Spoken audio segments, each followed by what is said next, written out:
FCA, and FCTI. Doctor, you're welcome, sir. Thank you. Thank you, Peter, professional colleague. Thank you, REMS. I think the MC was talking about the director opening remarks. So can I go ahead as we wait for the opening remarks so that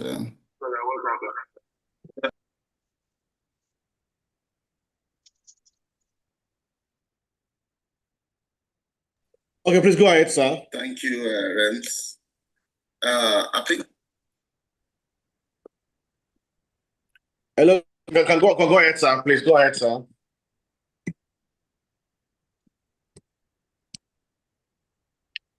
Can you hear me, sir? Can go ahead, sir. Yeah. Okay, I can start. Okay. Yes, sir. Yes, sir. Okay, let me share my screen.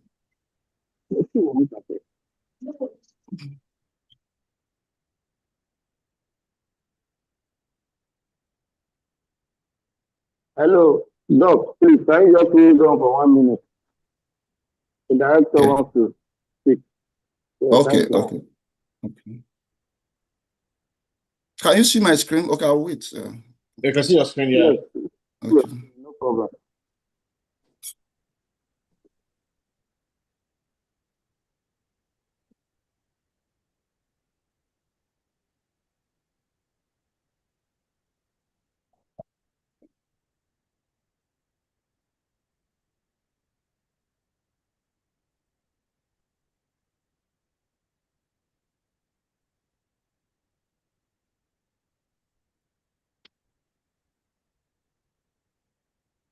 Okay, so we have on the call one of the VP on the call, REMS Vice President on the call.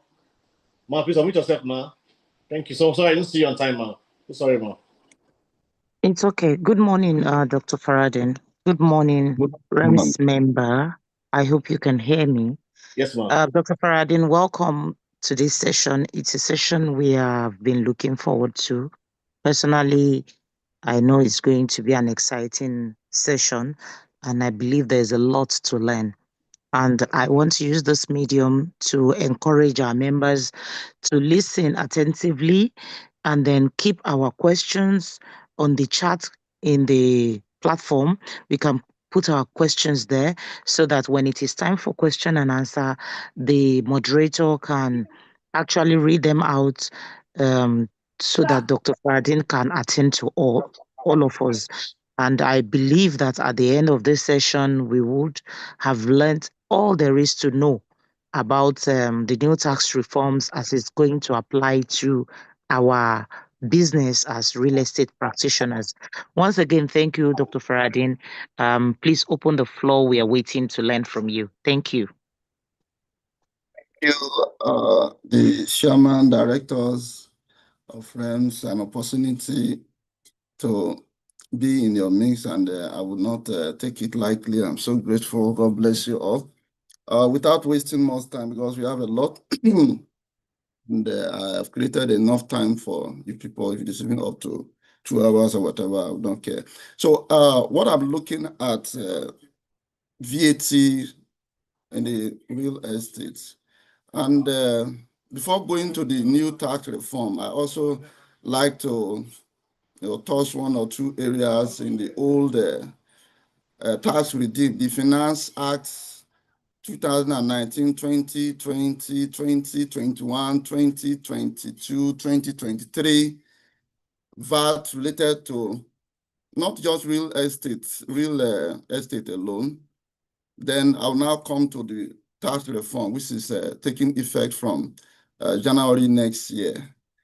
Then thereafter, I will share like 3 slides. After this one, the next one will be the reform. This one is the Finance Act, what is existing currently. And it will allow, I think, the end of this month. Then from January, the new tax law will take effect. But that does not mean that the old Finance Act will not still function. It will still function, mostly audit cases, because audit is more of back duty.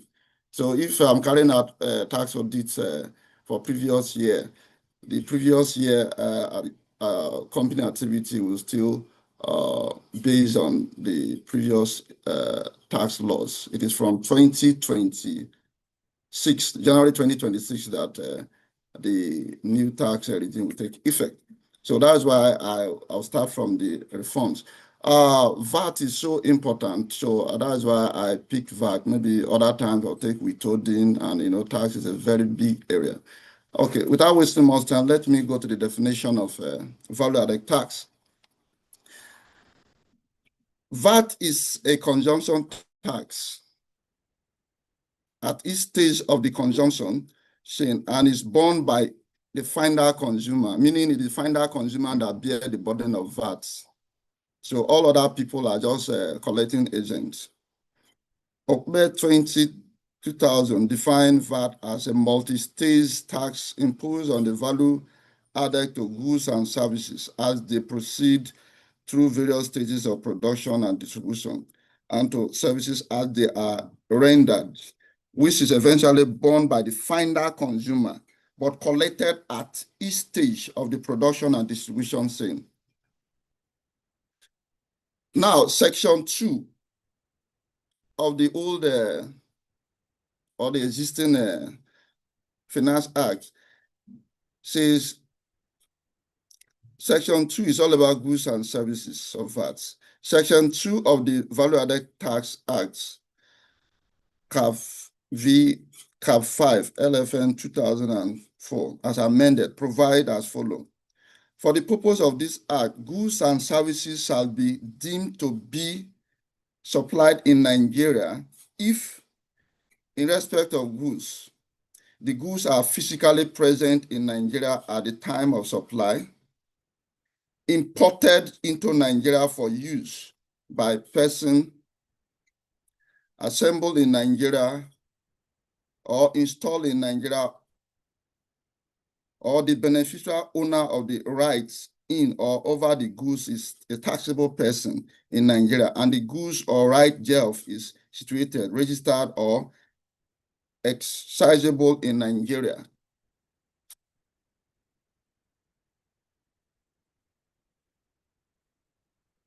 And services and other relevant provision of the Act clarify that VAT is chargeable on A, goods which include property that is tangible or intangible. But in the new tax law, there are a lot of changes. But based on the Finance Act, say goods which include property tangible or intangible, such as articles of trade, rights in goods or property, example, rights in mineral resources, copyrights, trademarks, assets, motor vehicles, oil wells, rigs, aircraft, ship, building, road, jetties, or any other type of property. Then we now come to service. There's a difference between service and goods. Service where the services are rendered in Nigeria by a person physically present in Nigeria at the time of providing the services. The service or the service are provided to a person in Nigeria, regardless of whether the services are rendered within or outside Nigeria.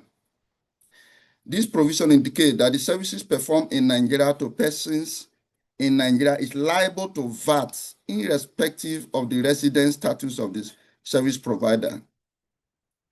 Services provided to persons while in Nigeria, regardless of the medium of delivery of the service, is liable to VAT in Nigeria. Services rendered remotely, online, or by other virtual means to Nigerian residents or persons in Nigeria are liable to VAT in Nigeria. That means remote services are also liable to VAT. That is Section 13 under the Finance Act. Then, like this Finance Act and the new tax law, the differences are so, the way of arrangement. In the new tax reform, all those value-added tax, all those things are embedded in the Nigerian Tax Act and Nigerian Tax Administration Act. Like before the Finance Act, we have Value Added Tax Act separate. Based on the new tax law, it's not in that way. But this is what I'm presenting now is based on the Finance Act, so that by the time we now go to the new reform, you see the differences and things should be clearer. Services rendered to and consumed by Nigerian resident while physically outside Nigeria is not liable to VAT in Nigeria. Please note, services rendered to and consumed by a Nigerian resident while physically outside Nigeria is not liable to VAT in Nigeria. Then Section 4, rate of VAT. Section 4 of the VAT Act is amended by changing the VAT rate from 5% to 7.5%. Although even in the new tax law, it's still 7.5%. The new rate became effective from 1st of February 2020. Consequently, all transactions carried out from the 1st of February shall reflect the new rate of 7.5%. Transactional issue. The change in rate from 5 to 7.5 take effect from 1st of February 2020. Section 13A, subsection 2 of the Value Added Tax Act, as amended, states that for the purpose of VAT, a service is supplied when it is performed or agreed milestone is reached. Goods are supplied upon delivery or transfer of risks, whichever occurs first. Okay, now, at which point can we agree that service has been performed? See, a service is supplied when it is performed or agreed a milestone is reached. That means goods are supplied upon delivery. If you have delivered goods, then service the transaction has been performed. Or if the risk of that good has been transferred, whichever occur first, meaning transaction has occurred. Provided that where it is not practicable to determine the time of supply, as oversaid, the service may rely on the dates indicated on the relevant invoices, bills, date, notes, goods received, notes, way bill, zonal entry, etc. So in your real estate or any transaction you are carrying out, the dates in the invoice or way bill, debit note is so important to determine when the transaction occurred. So we should take note. In view of the foregoing, the following transaction arrangements should be noted. The VAT rate for taxable supply made prior to 1st of February 2020 is 5%. So all the transactions made before 1st of February 2020, they are still subject to VAT 5%. And that is the more reason why I try to start with the Finance Act so that everybody will be carried along. For a contract of taxable supplies signed prior to 1st of February 2020 and supplies or performance occurred on or after 1st of February 2020, applicable VAT is 7.5%. For example, a transaction occurred, but the performance obligation they have not furnished the various performance obligation. The transaction occurred before 1st of February 2020. Then it was after 1st of February 2020 that the performance obligation, the necessary consideration have been furnished. Then the applicable VAT rate will be 7.5%. Because that is when it was after 1st of February that the risk have been passed or the goods have been delivered to the owner. So the applicable VAT rate is 7.5%. For continuing contract for which supplies or performance is measured on the basis of milestone achieved, VAT rate for milestone achieved on or after the 1st of February 2020 is 7.5%. For all taxable supply made from 1st of February 2020, VAT rate is 7.5%. Then Section 8 of the VAT Act, that is registration and deregistration. Section 8 of the VAT Act was amended to mandate all taxable persons to immediately register for the tax upon the commencement of business as defined in Section 46 of the VAT Act. Once you commence business, what you are required to do immediately is to register for VAT, value-added tax. Immediately. Then, like this, even this new tax reform, there is still a lacuna. You know, I've gone through it. The law did not specify when a business commences. Like in the petroleum profit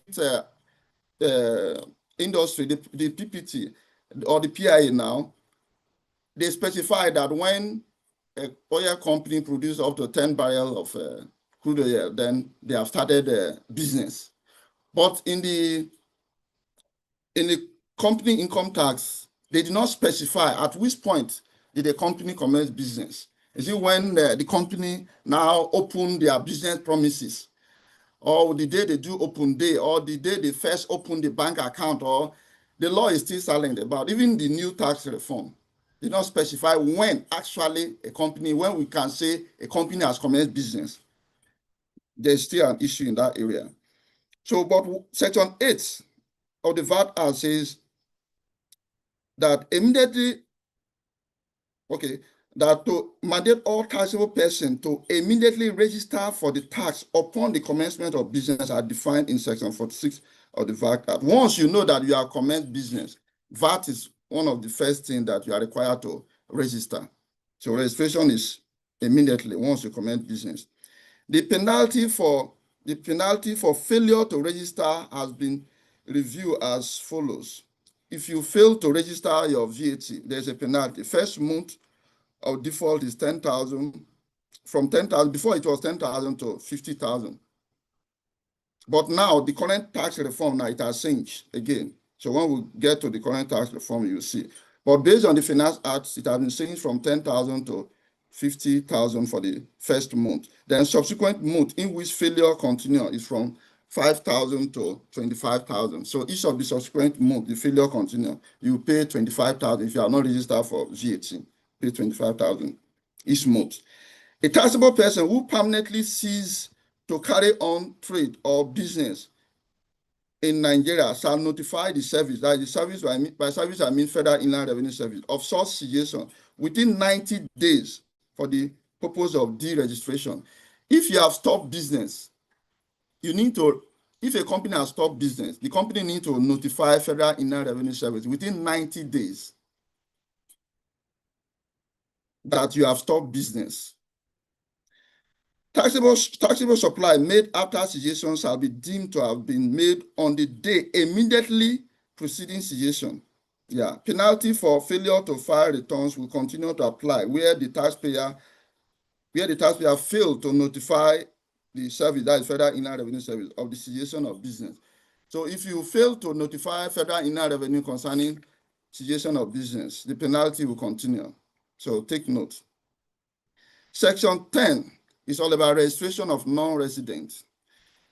Section 10 of the VAT Act, as amended, provides that a non-resident person who makes taxable supply to a person in Nigeria or to a Nigerian resident is required to register for the tax with the Federal Inland Revenue Service. The non-resident person is to use the address of the person to whom it is making the supply as it is Nigerian address for the purpose of correspondence relating to tax. The non-resident person shall include VAT on its invoice for the supply of goods or services. The invoice is so important because VAT is invoice-based. VAT is invoice-based. It's so important, please. The non-resident person should include VAT on its invoice for the supply of goods or services made. The person who received the supply in Nigeria is required to withhold and remit the VAT due on the invoice. Due on the invoice. Please take note, due on the invoice to the Federal Inland Revenue in the currency of transaction. In the currency of transaction. If the currency of transaction is dollar, then you pay the tax in dollar. If it is naira, you pay the tax in naira. Please take note. A non-resident company which has a fixed base or permanent establishment in Nigeria is required to comply with registration, charge, filing, payment, and other requirements as if it is a Nigerian company. It's mandatory. As such company must register using the address of its place of business in Nigeria, that is a fixed base, issue VAT invoice, file returns, remit the tax, submit itself to tax examination in accordance with the provision of the VAT Act. Then section 14. Please, this is so important. Self-account provision. Section 14, subsection 3 and subsection 4 of the VAT Act, that is the finance bills, the finance laws, introduce a self-account provision for all supplies for which VAT was not charged. The self-account provision imposes a duty to withhold and remit VAT on a taxable person to whom a supply is made in Nigeria, where the supplier is a person exempt from charging VAT under the Act or otherwise fail to charge VAT. Okay, let me cite an example. This self-accounting is a little bit technical. Like REMS. REMS is transacting business with John Limited. REMS turnover, currently the turnover subject to VAT exemption is 25 million and below. REMS turnover is above 25 million, so REMS is VATable, for example. Then John Limited is below 25 million turnover. And maybe REMS is selling goods to John Limited. REMS is required to, if the price of the goods is 100 naira, REMS is required to charge 7.5% of the 100 naira. So what John Limited is supposed to pay is 100 naira plus 7.5 in addition. But now, John Limited turnover is below 25 million based on the current law. So you cannot charge John 100 naira and plus 7.5. So what REM is required to do is to self-charge. So in the receipt of REMS, you put 100 naira, then the value-added tax 7.5% of the goods. So REMS will now keep the actual amount and the value-added tax portion in his book. It will not put that VAT portion to John because John is exempted from VAT. Then thereafter, REMS will now pay that 7.5 direct to FRS. That is the meaning of self-charge. When you are transacting with a non-VATable company, you have to self-charge yourself and pay to FRS. Like now, the new tax regime, what will happen from 2026 says that before you self-charge, you have to take permission from Federal Inland Revenue Service. That is different. But this current tax law says, the current Finance Act says that it's mandatory for you to self-charge. So by the time we now go through the new tax act, that you now understand what I'm talking about, the difference. So now it is mandatory for REMS to self-charge when REMS is dealing with a company that is not VATable. You self-charge and pay to FRS instead of adding it to the John account. You self-charge yourself and pay to FRS. But the new tax law, which will take effect from next year, says that before you self-charge, you should go and meet FRS. If possible, write to FRS. FRS will give you permission before you self-charge yourself. So those are the differences. So then the supplier is a foreign company without a fixed base or permanent establishment in Nigeria, whether or not VAT is included in the invoice. Yeah, that's a big question. The taxable person shall self-account and remit the tax due in the currency of transaction on or before the 21st day of the month immediately following the month of transaction. If the person you are dealing with is not taxable because of residency. The person is not staying in Nigeria or transaction occurred outside the country. You have to self-charge yourself and pay. You know, the first example I mentioned is a situation where the second company is exempted from paying VAT. The taxable person in accounting and remitting the VAT shall provide a schedule of all taxable transactions for which it is self-accounting in the form prescribed by the service, indicating the tax identification number of the supplier in the schedule. Note, where a taxable person received taxable supply for which VAT was not charged from either a person below the threshold of 25 million or any other person, the taxable person receiving the supply shall self-charge and account for the VAT due, which I was explaining all through. Return for VAT self-account or self-charge shall be separately made in the form prescribed by the service. The service, I mean Federal Inland Revenue Service. If you want to make returns to Federal Inland Revenue Service for issues related to self-accounting, self-charge, that should be made separately from your normal returns. Please, it's so important. All those self-charge as a result of maybe the second company you are dealing with is exempted or is not liable to the VAT or whatever, that you self-charge yourself and want to pay to FRA, you should make all those transactions separate from your normal returns. Then section 15, introduction of VAT threshold. Please, all what we are talking about is based on the existing Finance Act.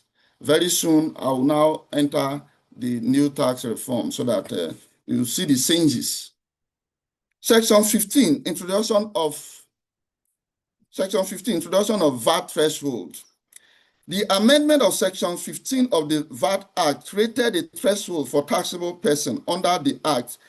By this provision, only taxable persons within taxable supply of 25 million and above are required to charge, collect, remit, and tax and file monthly returns to Federal Inland Revenue Service. Determination of 25 million turnover.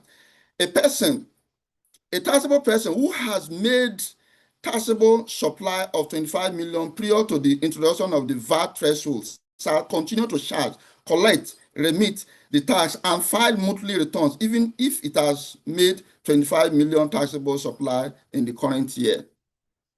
So once you have made 25 million above turnover, you should be filing. It's left for you to file your returns, make payment to Federal Inland Revenue Service. Now, 1st of February 2020, being the date of commencement of the new tax rate, or that is 77.5%, shall immediately commence to charge, collect, remit the tax, and file monthly returns upon attaining the threshold of 25 million taxable supply at any time within the year.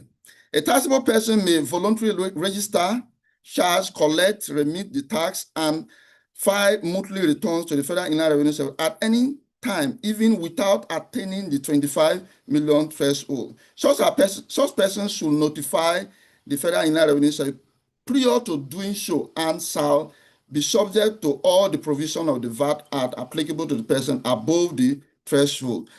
If your turnover, based on the current Tax Act, if the turnover is below 25 million, and you want to charge VAT and pay VAT and everything, you have expectation that the turnover will increase or whatever. So you should notify Federal Inland Revenue Service while doing that. Should notify Federal Inland Revenue Service. A taxable person who has not attained 25 million threshold, but expects to attain the threshold at a future date within the calendar year shall immediately commence to charge, collect, remit the tax, and file monthly returns to the Federal Inland Revenue Service. A taxable person who makes taxable supply amounting to 25 million and above within a calendar year is required to file monthly VAT returns to Federal Inland Revenue Service. Even if part of the whole source supply are exempted from VAT. Please note the definition of taxable supplies. A calendar year is a period of 12 months beginning on the first day of marking the start of the year. A taxable person who attained the taxable supply threshold of 25 million shall continue to collect VAT and file VAT returns on a monthly basis. So once your turnover is up to 25 million and above, based on the current Finance Act, you have to file your returns, pay the necessary, make the necessary payment and all the rest, without allowing the tax officer to seize you. The dates are very clear on or before 21st day of the date following the transaction. Taxable supplies. Taxable supply is any transaction for the sale of goods or the performance of services for a consideration in money or money worth. As such, the value of taxable supply is the gross inflow of economic benefits, cash, revenue, receivable, other assets arising from economic activity, including sales of goods, supply of services, rents, royalties, fees, rights.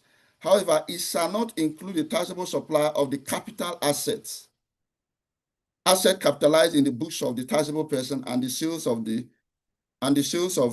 part of the business. So if it involves capital assets, that one is not vatable. Please take note. Then we have an illustration, say AB, a wholesale supplier of consumer goods, commenced business in January 2020. By the end of January, his taxable supply amounted to 10 million. Furthermore, his taxable supply increased to 18 million in February 2020, and 26 million in March.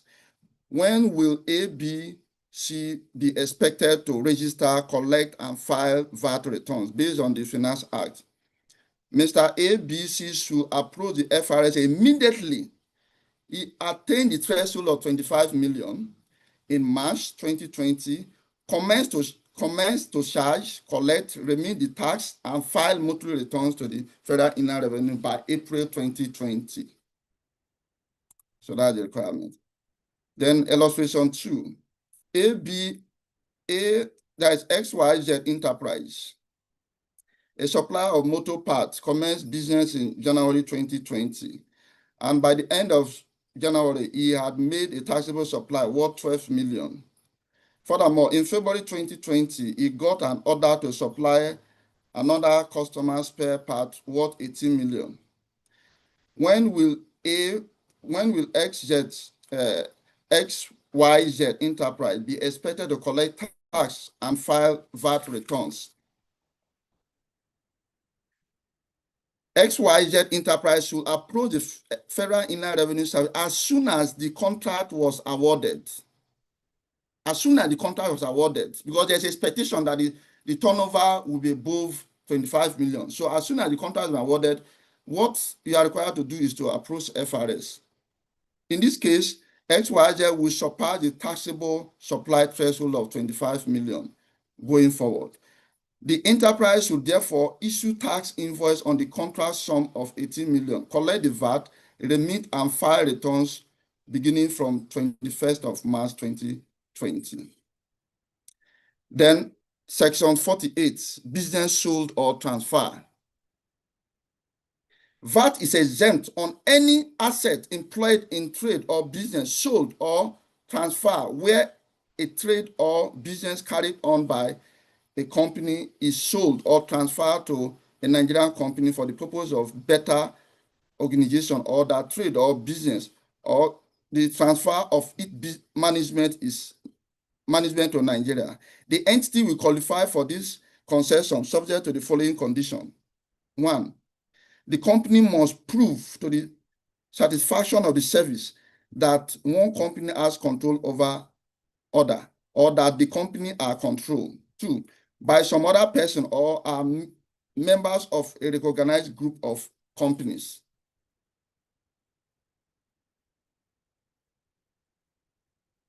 Then 3, consecutive period of 365 days before the reorganization. However, where asset transfer in the reorganization are further disposed within 360 days, after the reorganization, the VAT exemption granted shall be withdrawn and the applicable VAT shall be recovered. Such VAT is chargeable upon the transfer shall be treated as due, but unpaid from the date it ought to have been paid if there was no concession, and the penalty and interest shall be charged accordingly.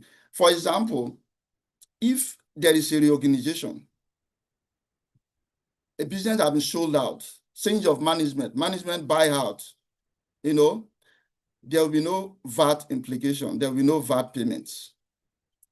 But there are some certain criteria that the company have to meet. That one of the conditions is that, however, where asset transfer in the reorganization are further disposed, where asset transfer are further disposed, then you are violated. So VAT will now come to play. But if there is no disposal, it's within the reorganization or restructuring and all the rest principle, then there's no VAT implication.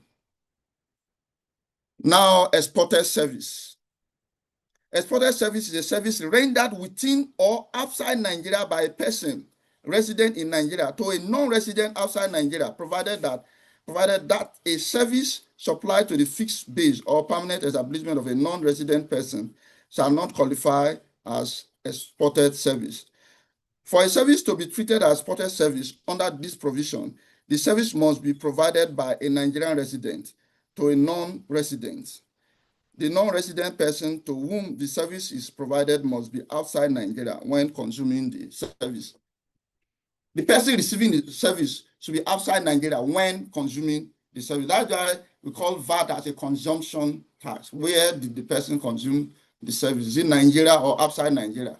If it's Nigeria, we call it exported service, and exported service is exempted from value-added tax. Where a non-resident contract a third party to provide a service to its permanent establishment,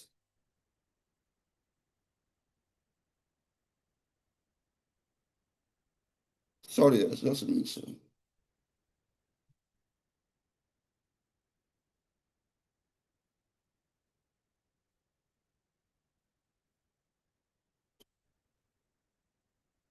A non-resident contract a third party to provide a service to its permanent establishment, fixed base branch, or any other physical presence within Nigeria. Such service will be liable to VAT accordingly. Where a non-resident company provides a service through its fixed base in Nigeria, such will not be exported service.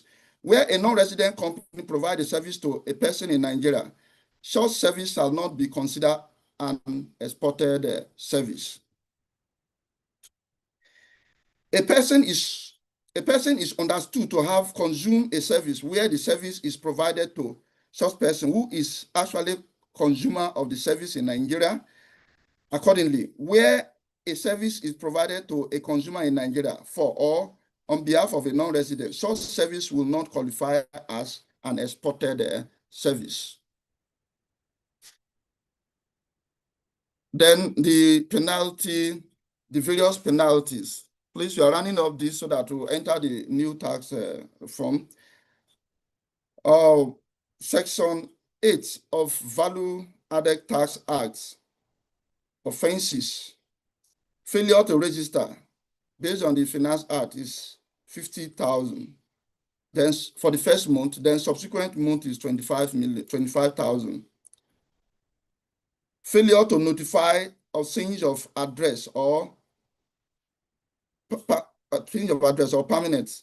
permanent cessation of trade or business. The first month is 50,000, subsequent month is 25,000. Section 35 of the Act, failure to submit returns. The first month is 50,000, subsequent month is 25,000. Then failure to remit tax, that is the tax plus 10% of the tax interest at CBN marginal rate of returns. So there is an illustration here which we use to buttress all the interest and penalty. That's where the issue of the tax promise come to play. So today, you know the reason why the interest and the interest from the tax promise is so higher than what is expected.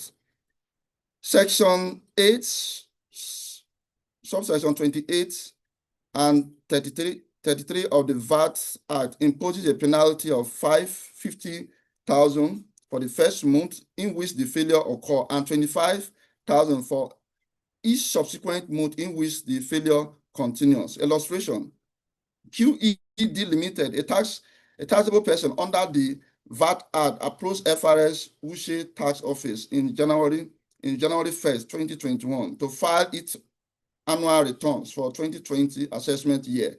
In the course of reviewing its file, it was discovered that the company failed to submit VAT returns for all 2020, that is January to December transaction. The applicable penalty are determined as follows. The first month for which it failed to submit returns attract 50 million. Subsequent month will attract 25 million. So let's see the table, the implication. So at the end, look at the first month is 50,000. Then the second month is 25, like that. So at the end, if the person failed to file from January to December, at the end, the interest and penalty alone is 1,925,000. So that's where people complain about the tax promise interest and penalty.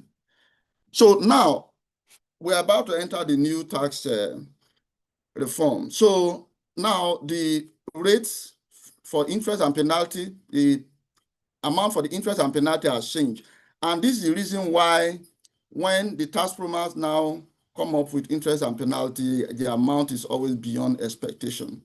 This is the reason. First month, because what they normally do is based on compounded. The interest and penalty is compounded. So you can see if somebody failed to file from something of first month, 50,000, subsequent month, 25 million, at the end of this, from January to December, we are talking of 1,925,000, almost 2 million. You can see the amount. That is the reason. So we are now going to the new Finance Act, the tax reform gradually. Then VAT on the banking industry. In the banking industry, it's not everything you subject to VAT. It's not everything is subject to VAT. So the areas that is subject to VAT are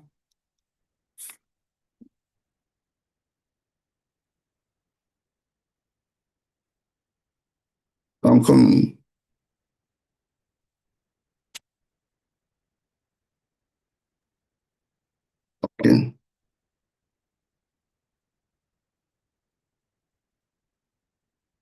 Okay.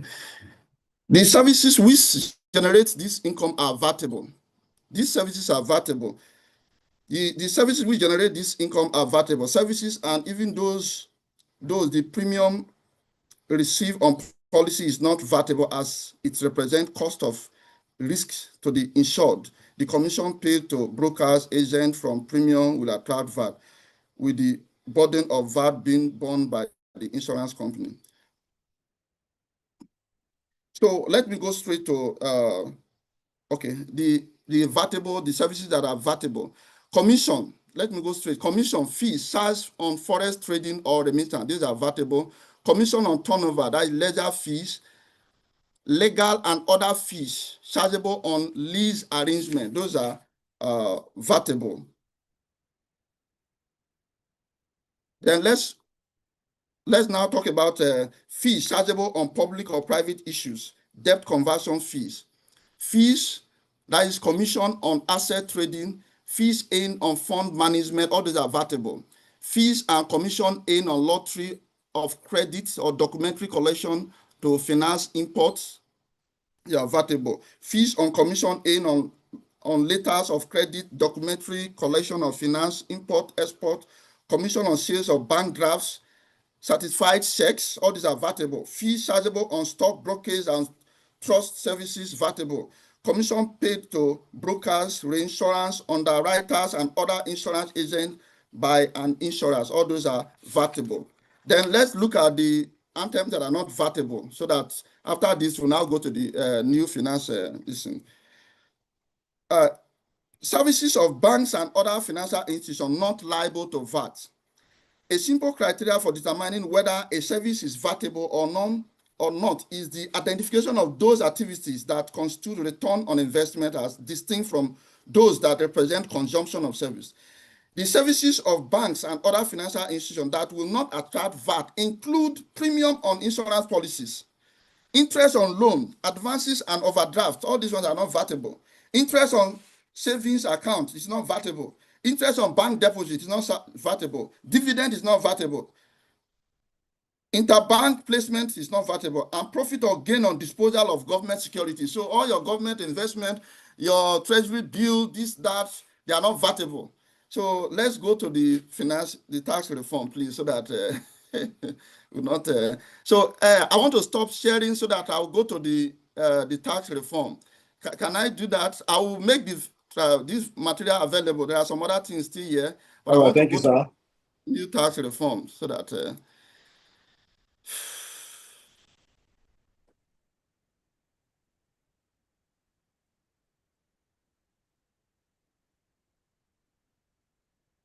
Okay, can you see the slide?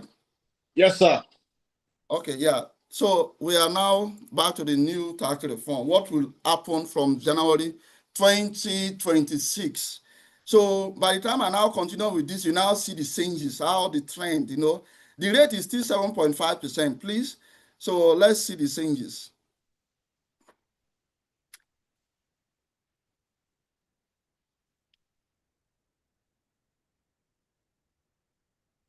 So the table of contents, we talk about the legal transition and what has changed. Key issues addressed in Nigerian Tax Act. Key issues addressed in Nigerian Tax Act administration. Overall impact of changes. Next step by the Federal Inland Revenue Service. There are issues in this tax law. The Nigerian Tax Act, that's number 2, says that for a company to be exempted from tax or VAT or any tax, the company should have a turnover of 50 million and what? Below. That's what Nigerian Tax Act says. Then the Nigerian Tax Act administration says for a company to be exempted from tax, not just VAT alone, from all taxes, the company should have a turnover of 100 million and below. So the two taxes are conflicting. And Federal Inland Revenue Service, we are the tax administrators. So the management met several times, even the tax policy committee and all the rest. So what they agree on is 100 million turnover. That means the Nigerian Tax Act administration now supersedes Nigerian Tax Act. That's the meaning. Okay, now, for Federal Inland Revenue Service to implement the 100 million turnover from 1st of January 2026, the Minister for Finance has power to come up with information circular to that effect. That is when FRS can start to implement. That's when FRS can start to implement. So I try to draw attention to that before we continue.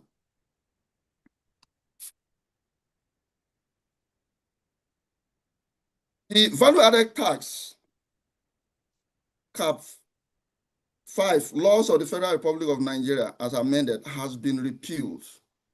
That the tax has been repealed totally. Now, we do not have value-added tax as separate. We have the Nigerian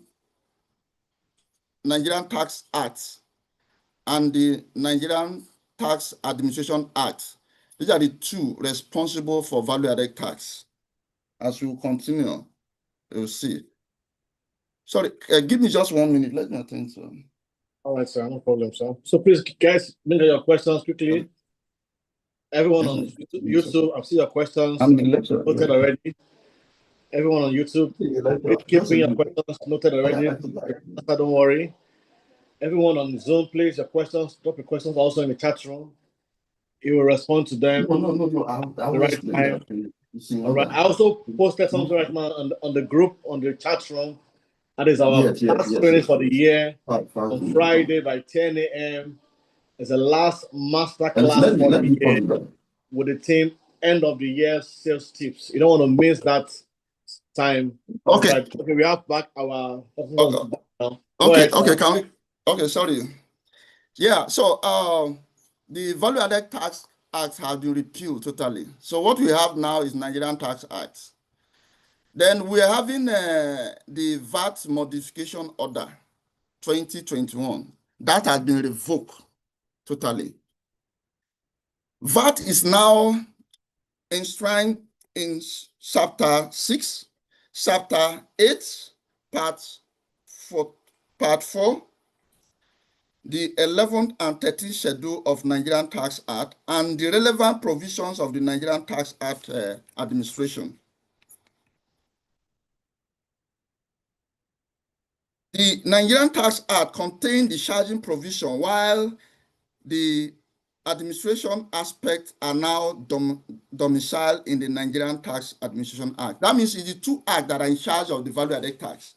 The Nigerian Tax Act is responsible in charging the provision, while the administration aspect are now domiciled in the Nigerian Tax Act administration.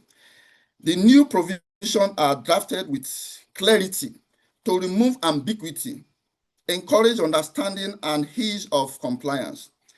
They provide a more flexible and comprehensive framework to address emerging issues like digital services and cross-border transactions. If you look at the changes, of the particularly the aspect related to value-added tax, what they do is by shifting, manual way of collecting VAT to digital transaction. That's why nowadays you hear of e-invoicing and all the rest. We'll come across all those things. Collection of VAT by agent earning commission only. That is Section 151 of Nigerian Tax Act. An appointed VAT collection agent who does not handle payment for the mean supply but earn a commission must use the same platform used to collect their commission to also collect and remit the VAT on the related supplies. Implication: it expands the scope of responsibility for VAT collection beyond payment procedures to include intermediaries, facilitators who play a role in the supply chain and drive economic benefit commission from the transaction. Electronic platform and digital goods. Section 151 of Nigerian Tax Act. Where goods are imported or purchased through an online, electronic, or digital platform operated by a non-resident supplier or an appointed agent of the service, and VAT has been collected, such goods are exempted from further VAT at the point of clearance upon provision of proof of payment of VAT. Please, evidence is so important in this tax regime. So you should try to keep all your invoices. Like here now, what the law is saying now, where goods are imported, companies that are into importation, or purchased through an online electronic or digital platform operated by a non-resident supplier or an appointed agent of the service, and VAT has been collected, such goods are exempted from further VAT at the point of clearance. Take note, upon provision of the payment of the VAT, so important. This is clearly codified to protect against double taxation if VAT is collected through a digital platform appointed by the service. Implication: let's know the implication. Formal legal basis for digital VAT collection and exemption at the port. Encourage international digital trade. Real-time VAT collection enables better monitoring of digital imports. Now, sequential numbering of VAT invoices. A taxable person who makes a taxable supply shall maintain a sequential invoice numbering system and shall, in respect of each taxable supply, issue and furnish the purchaser with a value-added tax invoice. Empower the service on the adoption of electronic invoicing by taxable persons. These are the ones they are calling by e-invoicing. Provide clarity regarding the content of an invoice. Invoicing facilitate claim of input VAT and audit trail process. So if you can be able to have proper, invoice and all the rest, you can be able to now claim your input. VAT is the difference between output VAT and input. So you should be able to claim your input. And that will be possible when you can keep your invoices in a safe place. Withholding VAT broadened to state and local governments. That is section 155 of Nigerian Tax Act. The federal, state, and local government, as well as their ministry, department, agencies, and appointed agents of collection and withholding of VAT. Please pay attention to this.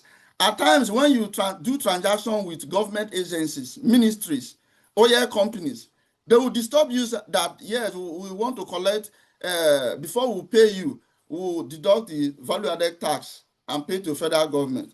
This is the section that is applicable to that. Let me go for that.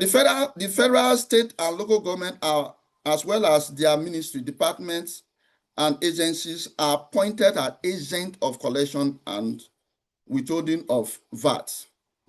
The service is empowered to appoint other persons as agents responsible for withholding and remitting VAT on taxable supply. The service will issue public notice to retain companies in oil and gas, commercial banks, MTN and Airtel to withhold value-added tax. So if you, as a real estate, if you sell, if you do a transaction that is VATable with government agencies, you know, they have the ability to withhold the VAT. Instead of paying you everything, they will remove that 7.5%. I said government, that is federal government, state government, local government, ministries, all ministries, and oil companies. And therefore, they also said that FRS can also appoint the banks, MTN and Airtel. I think they have appointed some banks, MTN and Airtel too, to withhold. So they will not give you everything. The VAT portion, they will now pay to Federal Inland Revenue Service, then will now give you the evidence of payments. So that when FRS now come after you, you now show the evidence that these have been deducted by the government agencies or oil company or whatever. Then implication, to enhance VAT collection efficiency and reduce revenue leakages by bringing more public sector entities into withholding VAT framework. It also expounds the compliance net, ensure greater tax certainty, and improve government ability to monitor and collect VAT at the point of transaction. This mechanism is designed to ensure compliance, especially in transactions involving non-resident supply or government contracts. They're now self-accounting for VAT. You know, when we're dealing with the Finance Act, we came across self-accounting. Now, let us look at the provision in the new law. Self-accounting for VAT. That is section, you can see that in section 155, subsection 2 of Nigerian Tax Act. And I encourage you, after the lecture, I will encourage you to buy the tax law. There are soft copies, which I think I'll send the soft copy to Peter. The hard copies, I think after the lecture, I will show you the hard copies. So people need to buy the tax law.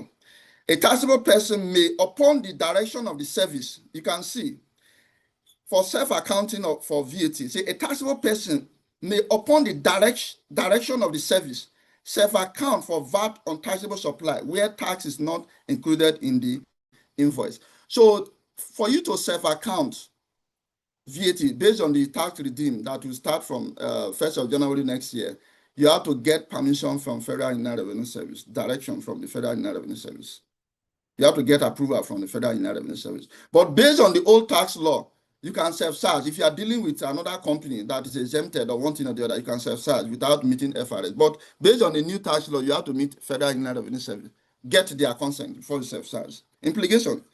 It is no longer mandatory for a taxable person to self-account for tax except the service gives us direction.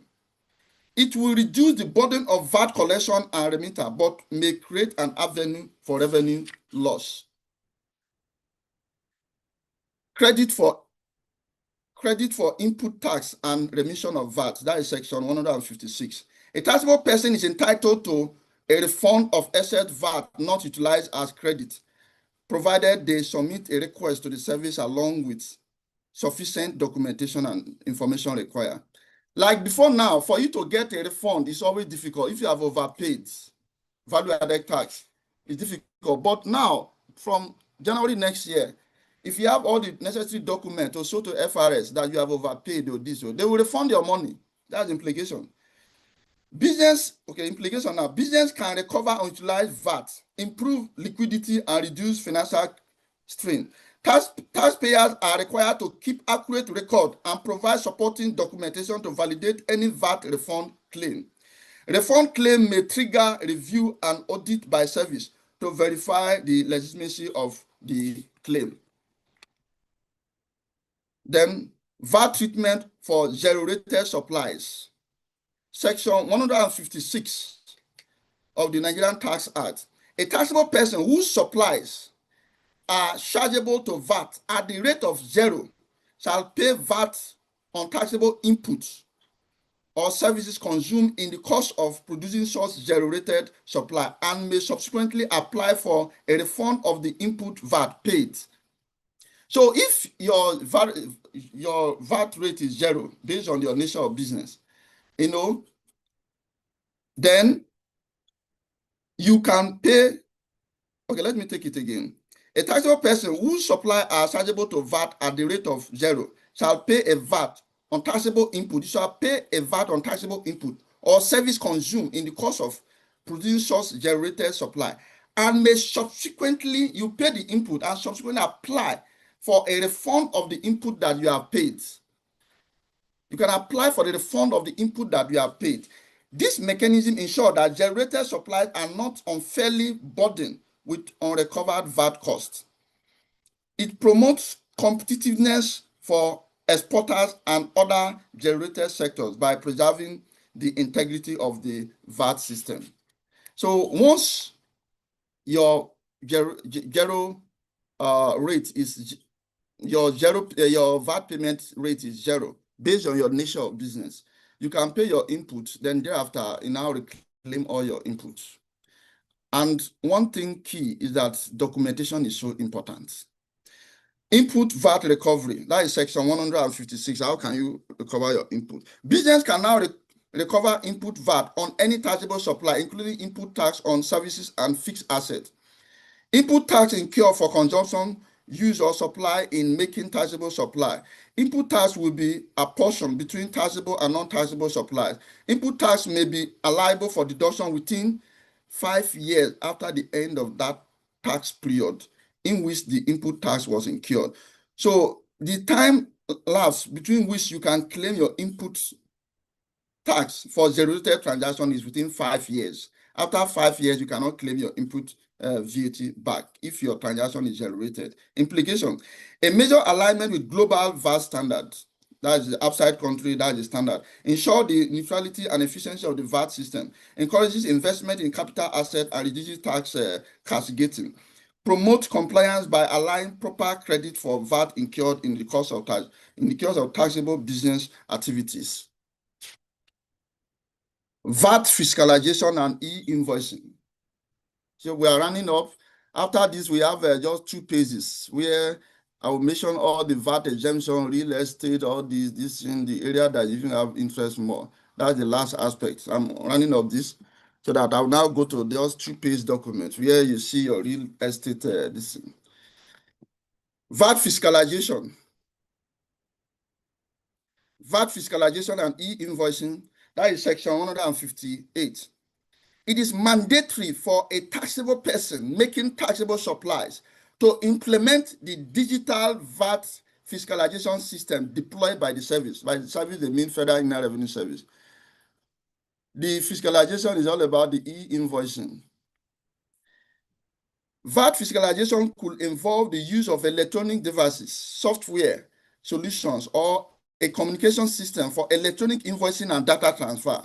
An electronic physical system will be used for recording and reporting of all taxable supplies by the taxable person.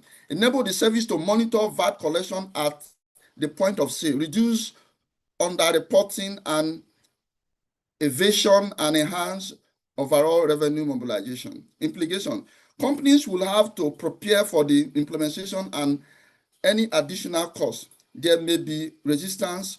Thus, the need to develop appropriate sales management strategies issue regulations. E-invoicing is a situation where if REMS carried out any transaction, once you key into the e-invoicing, whatever transaction, whatever something they are buying from REMS, there will be an e-invoice that REMS will also keep apart from the physical invoice. So that invoice, FRS will also have a copy. The custom will have a copy. Every sector. So with the e-invoicing now, the FRS will be able to know the appropriate tax that you're supposed to pay. If you have underpaid from the e-invoice, they will know that this company has underpaid. So it's a way to collect, I think, accurate tax in the side of Federal Inland Revenue Service, inside of government. So even the VAT aspect of this tax reform is more or less digitization of the tax environment so that government can be able to monitor revenue all through. Okay.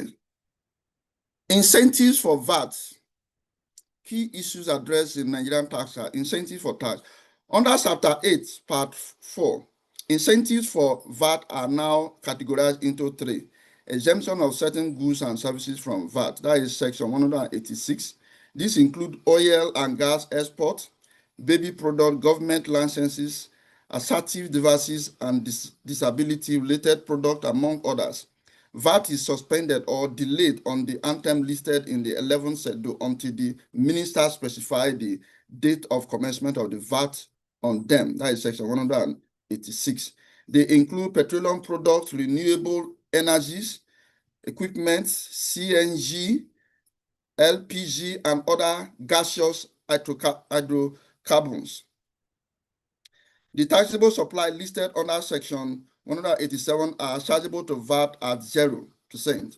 They include basic food, fertilizer. I think we'll talk about 0%. You can see they include basic food, fertilizers, exported incorporated property, electric vehicles. However, the minister may classify the exempted supply listed in the 11th schedule as exempt or zero-rated. Implications. For VAT exemption, no VAT is charged on supply. Thus, input VAT might not be claimable, potentially increasing costs for business, but it makes the product available and affordable. Regarding VAT suspension, it means VAT is temporarily deferred and may continue in future. This provides cash flow and liquidity improvement for businesses. Generating key sectors enable input VAT recovery, reducing production costs and improving cash flow for businesses. Generated supply lead to VAT refund claims. Accelerated VAT refund. The service shall not later than 30 days of receipt of a valid request refund the tax to the taxable person, or amount shall be eligible for set off against any tax liability. Implication: the reduction of the VAT refund processing timeline from 90 days to 30 days is intended to improve cash flow for business and enhancing ease of doing business. It also boosts investor confidence, particularly for export-oriented and capital incentive business that frequently accumulate refund of input VAT. Please, we are running up. According to Section 22 of Nigerian Tax Admission Act, we are now in Nigerian Tax Admission Act, a taxable person shall, in respect of value-added tax, with or without a notice, and whether or not an economic activity has taken place, submit a return to the service in the prescribed form on or before 21st day of the following month. Please, this place is so important. Due date for filing. When do you need to file your VAT returns? That's the meaning. Please, it's so important. According to Section 22, subsection 1 of Nigerian Tax Act Administration, Nigerian Tax Admission Act 2025, a taxable person shall, in respect of value-added tax, with or without a notice, and whether or not an economic activity has taken place, submit a return to the service in the prescribed form on or before the 21st day of the month following. So if there is a vatable transaction today is 3rd. So on or before 21st 1 day from today, you have to file that returns to the Federal Inland Revenue Service. So please, it's so important. Failure to file VAT returns. Let's see the penalties now. I think the other ones, the penalty we saw is 50 for the first month, then 25 months for the subsequent month, Abi? But now, let us see the difference. That's why I started from the old tax law. Failure to file return. Although a specific penalty amount is not specified in Section 22 itself, the general penalty outlined in Section 127 applied. This stipulates a fine of 1 million naira. Please, it's so important. And that's the reason why people need to learn this tax law so that they don't fall into victim of FRS. Because ignorance of the law is not an excuse. So you can see the difference. Although a specific penalty amount is not specified in Section 22 itself, the general penalty outlined in Section 27, Section 127 apply. This stipulates a fine of 1 million or imprisonment for up to 3 years or both for any contravention of any act where no specific penalty is provided. Then failure to use the fiscalization system. That if there is no specific law for the filing rules, this and that, but if there's any violation, this is the fine, 1 million naira or imprisonment up to 3 years. Then failure to use the fiscalization system. The fiscalization means those e-invoicing and the electronic system. If a company fails, what are the penalties? An administrative penalty of 200 million plus 10% of the tax due and interest at the prevailing Central Bank of Nigeria monetary policy rate per annum. Failure to remit VAT deducted or collected, that is Section 107 of Nigerian Tax Act, must pay the amount not remitted. You must pay the amount not remitted. That's number one. An administrative penalty of 10% per annum of the amount not remitted. That means 10% of the amount, 10% of the amount that you have not paid, which made you to which made you to be guilty. 10% of that amount will be the penalty. Like the other law, the Finance Act, it says first month 50,000, then subsequent month 25,000. Abi? But now you are talking about 10% of the amount not remitted. Interest at the prevailing Central Bank of Nigeria monetary policy rate. Furthermore, upon conviction, the person is liable to imprisonment for up to three years, or a fine of not less than the principal amount due plus a penalty of up to 50% of the sum, both. Making a false or fictitious claim for VAT refund. In case you want to do VAT input payment reclaim, and maybe you make fictitious, false claim that you have overpaid or you want to claim input VAT, and FRS discover that you are making what you are planning to claim is false, then the penalty is, in addition to recovering the refund amount, the person is liable to a penalty of 100% of the amount plus interest at the prevailing Central Bank of Nigeria monetary policy rate. Please, we are running over. I think this should be the overall the overall impact of these changes. Household relief of essential, business cost reduction via input VAT recovery, strong compliance through digital invoicing and tracking, improve cash flow for business and enhance ease of doing business, increase revenue generation. These are the overall impact of the changes. To issue directive or guidelines on self-accounting for VAT. This is more or less a kind of summary. To specify the required document or information for the claim of refund under Section 156. Continuous internal and external engagement with MDAs on their mandate to collect and remit taxpayer on VAT fiscalization. Question and answer. Then before we go to question and answer, there's one document I just want to share. That one is briefly just 2 pages on real estate. I'll be so brief about it, please. Can you see this? Yes, I can see it. Yes, sir. Okay. So this is important. Here you talk more on the VAT exemption, the benefit, and all the rest. Okay. These are the 50 tax exemption and reliefs effective from 1st January 2026. From 1st January 2026, the new tax law will provide many relief and exemption for low-income earners. I think everybody will like this. Average taxpayer and small businesses, including personal income tax or payee, individual earning the national minimum wage or less is exempted from VAT. It's exempted from tax.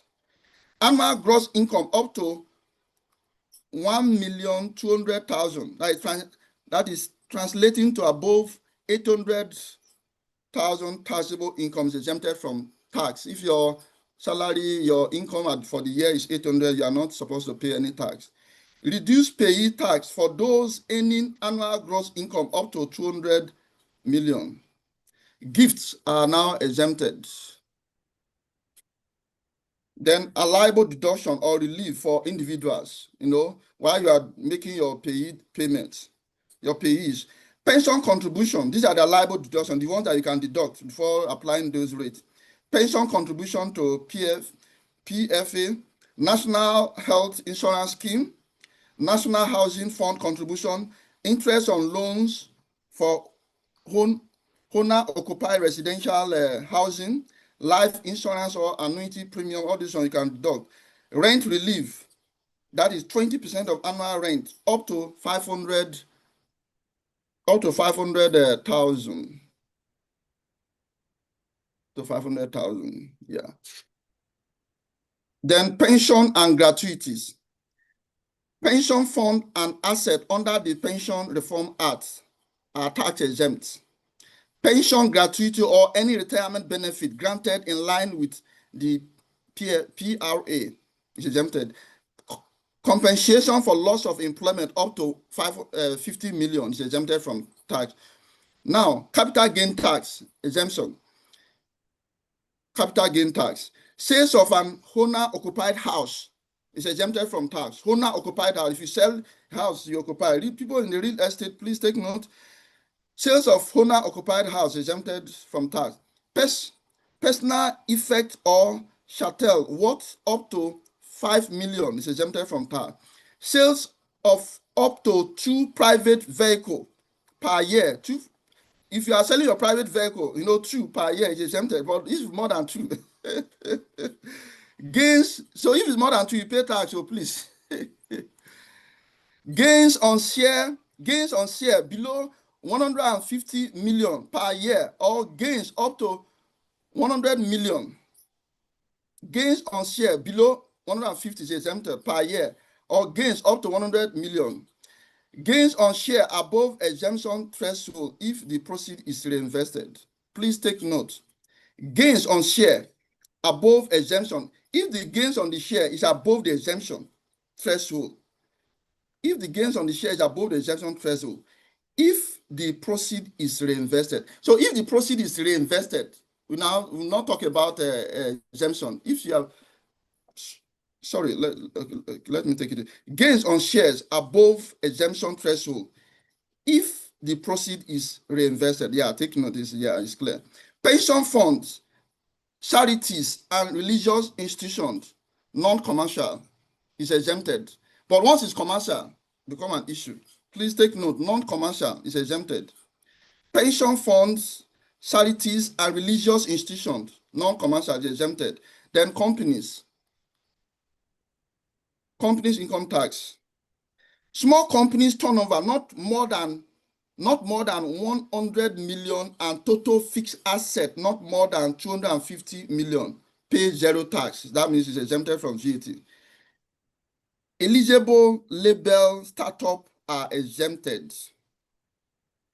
Compensation relief, 50% additional deduction for salary increase, wage award, or transport subsidy for low-income workers exempted.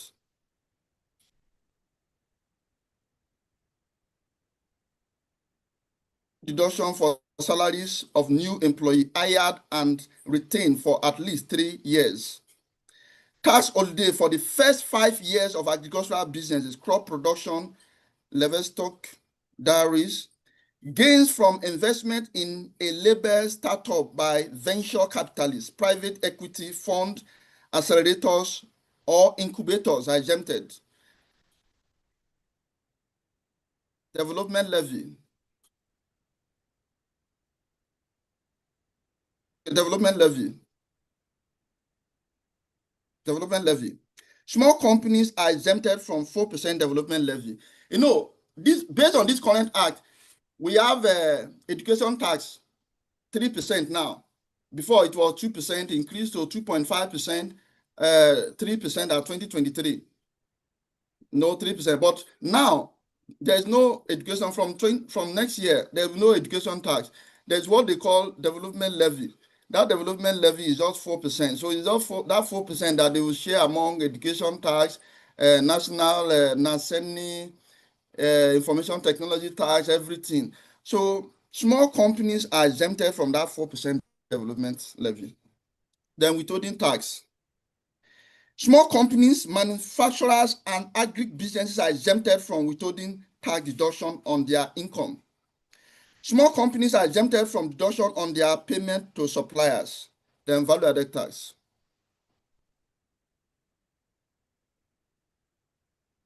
Value-added tax. Basic food items are 0%. Rent is exempted from VAT. People in real estate, rent is exempted. Education services and materials is 0% exempted from VAT. Health and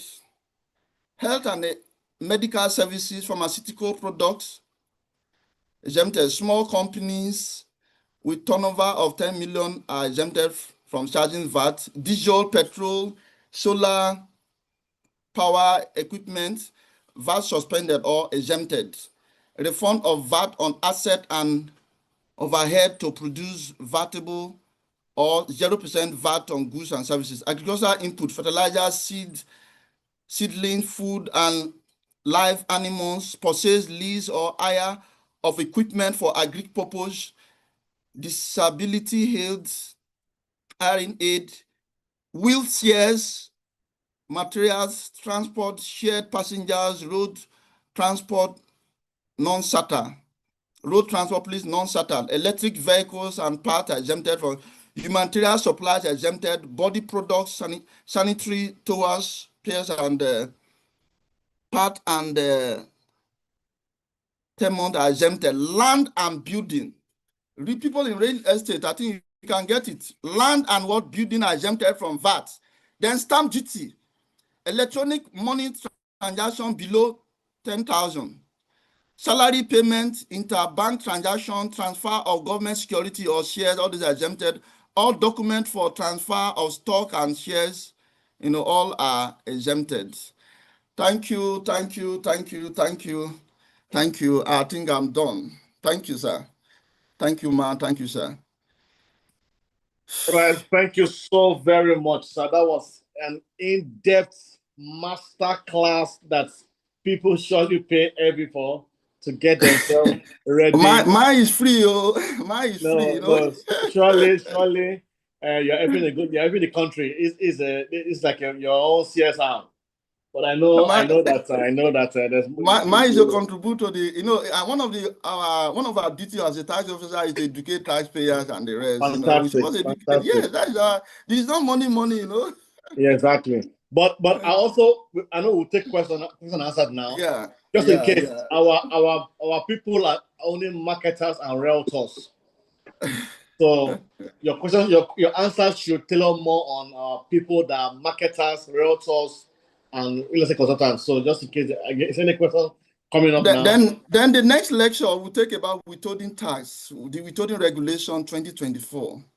We'll take that one is all withholding tax. We'll take in depth everything. That will continue. There are a lot of areas in tax. Okay, so I will take your question now. The questions will help us to get direct specific answers now. So hello, Bobby. Good afternoon. Good afternoon, Bobby. I think it would be best, as I have seen in the chat that people are dropping their questions there. I think you should just read out the questions so that there won't be Also do now, ma'am.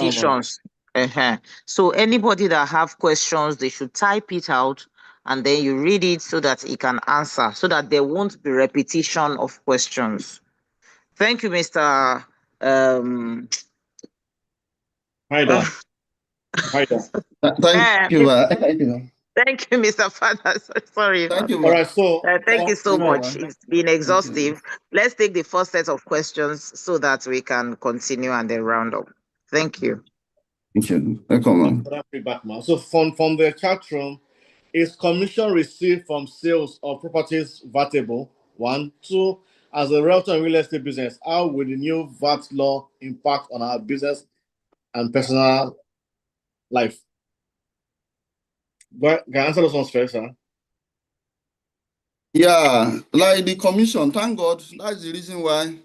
That's the reason why I take time to take the Finance Act before coming to the tax reform. You know, the commission, like when I was talking about the Finance Act under the banking, listen, can see that commission is vatable. Okay, The sales, if it's got, but the sales of land is not vatable. The sales of land is not vatable. But if you are, yeah, okay, go ahead. Yeah, I'm trying to see how we can differentiate that. So you mean what if this commission was paid to a personal account, not business accounts, company accounts? Okay, the commission is from what purpose? Shares. If it's commission for shares, it's not vatable. Or that of shares is not vatable. Not for shares, sir. It's for sales. Sales on real estate. I made the sales now on real estate, and company paying me commission. Will I pay tax on that? Will I pay VAT on that commission being paid to me? Yeah, that commission is vatable. Okay, because the law says it is land. If it's the land you are selling, it's not vatable. But I would like to ask a question for clarity's sake. Okay, ma'am. So that there won't be confusion. Yes, he said sales of land is not vatable. But the majority of realtors here, for example, what we do is sell land that belong to a developer. Now, based on that land that we have sold, we get paid commission. So are you saying the developer will not be charged for the sale of land, but the person that initiated the transaction of sales will be charged for commissioned end? I don't know if you get me. Yeah. If I sell a piece of land belonging to someone or to a company, a real estate company, if I sell a piece of land, let's say I sell 1 plot or 2 plots, I will be paid only what is called commission. Okay. Maybe 10% of the value of the land or something. That comes into my account.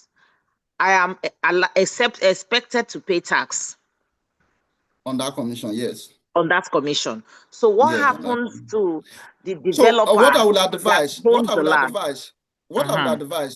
when you are invoicing, you should put 7.5%. Okay. On that commission. As an agent, you should put that 7.5. That's why, like as I start, I say VAT, the burden of VAT bear on the final consumer. So you are collecting agents. So that 7.5% is not even your money. So you let them know. So you now add 7.5% under your commission. So that when the person is paying, the person will pay the commission in addition to the 7.5. The 7.5. So for example, what you're saying is if I'm supposed to earn commission of 100,000 by normal calculation. Yes. When the company is paying me, they are supposed to pay me 107,500. Yeah, the 7%. Yeah. So what it means is that the burden of VAT should go to the client that eventually purchases. Yeah. The final consumer. Meaning that in the invoicing of the real estate company, there should be a provision like, okay, if I'm selling land to you now, you are my client. I want to give you invoice and receipt. In my invoicing, when I say it will be stated clearly. A plot of land is 100,000, I should also put VAT 7.5%. No, the plot of land, no, the commission is on the commission. The plot of land is social amount. The commission is on social. So the 7.5 it will be on the commission. 7.5 on the commission. So the VAT will now be added to the commission. So at what point does the 7.5 goes to FIRS? It will be from me. Yes, it will be from. So as the agent that has earned it. So the developer or whoever or the client that is paying me commission should pay me VAT. VAT, yes, in addition, yeah. So that the company I will now be the one that will now still transfer that same 7,500 because it's not FRS. Mine. I send it to FIRS. So that my 100,000 remains intact. Intact, yes. Okay. That's why the burden of VAT is bear by the final consumer. That's why the FRS give you tax identification number to collect on behalf of them and remit to them. Then if you are dealing with government, like I said, government agencies, federal government, they may not pay you that 7.5. Rather, they will deduct a source and pay to FRS straight. Okay, yes. Government, oil companies, now FRS has appointed some banks and even MTN, Airtel, and all the rest. This particular aspect is important to everybody, and I'm sure I can see some of our people already commenting because what happens is that in the past, we don't even know where the factor of the VAT enters into the transaction. It is not reflected anywhere up till today, as I speak to you. This lecture is so important. If my commission is 10%, they will just calculate the 10% and give me. So I don't know whether they have factored. There's nothing to show me that they have factored a 7.5 into my commission. But the agreement I have is 10%. So right now, it has to be like practically 17.5. Yeah. That is, or let me say 10% plus 7.5 of that commission. That commission, yes. You understand? 7.5% of that 10%. That commission, and that is what should be paid to me as the agent. Yeah. And then I am expected by law to automatically remit the 7.5 that I have collected back to federal government. Okay. Because it's a law that National Assembly signed, so everybody in the country is binding on it. Because there's ignorance of the law. Yeah. So, yes. But all of this takes effect from January 1st, I hope we will not, the Lord will not ask us to come and start paying the one of 2023, 2024, or the commission we have earned so far. We should come and pay because nobody has paid us that VAT. It's just crazy. But we all have to align. I just hope that the law will be lenient on past failures so that everybody starts afresh from January 1st. Yeah, the law, the way I look at is a little bit lenient to the low income earners, low income companies, and the big income earners and the big companies to pay more. As I look at it. Or another thing would be like someone is saying here, which is one of the things we have always argued with our developers, is that okay, is it possible that before the commission is paid to me, because some of these companies, they will claim that they are taking, maybe they are paying tax on and all.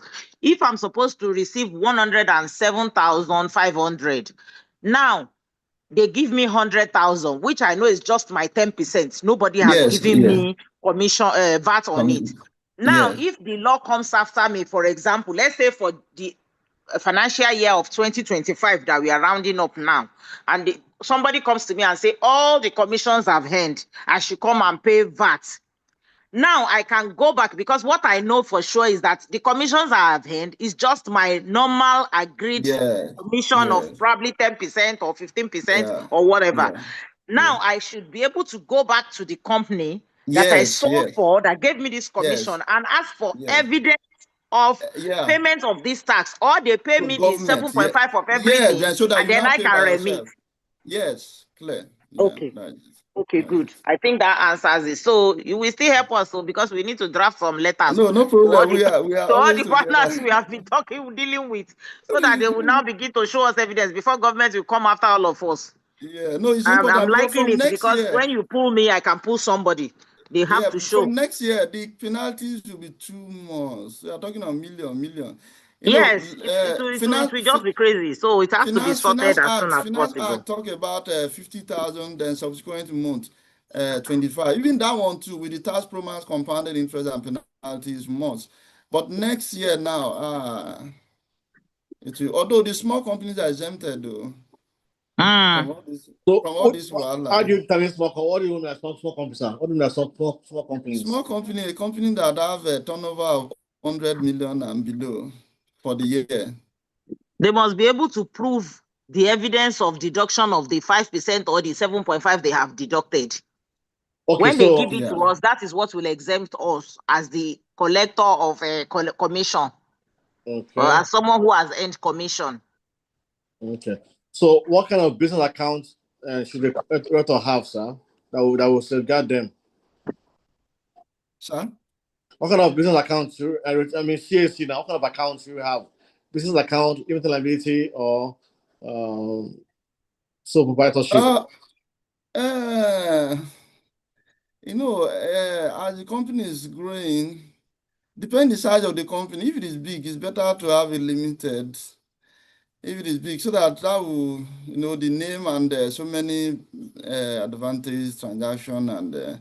But if it is a small company, based on that venture or whatever, but if it's big, limited, it's okay. But the issue is now, the tax reform from next year, I think the target is this fiscalization, automation of the automation of the tax system. Whatever transaction that we are doing, mostly for the big companies, I think what FRS is doing, they have given order for all those big companies, 5 billion or thereabouts, to start to register the e-invoicing window. So after that, they will come to the medium, then small. So with that, every transaction, all these agency commission, whatever, the invoice that you have, there will also what we call e-invoice, electronic invoice. That invoice is will be available everywhere, like in the banking sector where or they maintain BVN. With the BVN, they will have access to all your listing. So from next year, they will call there's what they call tax ID. The tax ID will serve more or less like a BVN. With the tax ID, they can have access to all your e-invoicing and whatever, everything, so that any tax underpaid, the system can, they may even deduct at source from the electronic system. The tax can be deducted at source and all the rest. A lot of changes will happen from next year. But what's there that it will favor more of the small companies, while the big companies will pay more. I think that's what I'm saying. Someone's asking now, if he collects his money commission via his personal name, or is it better through a business name? Which one is preferable? Personal name or business name? Okay.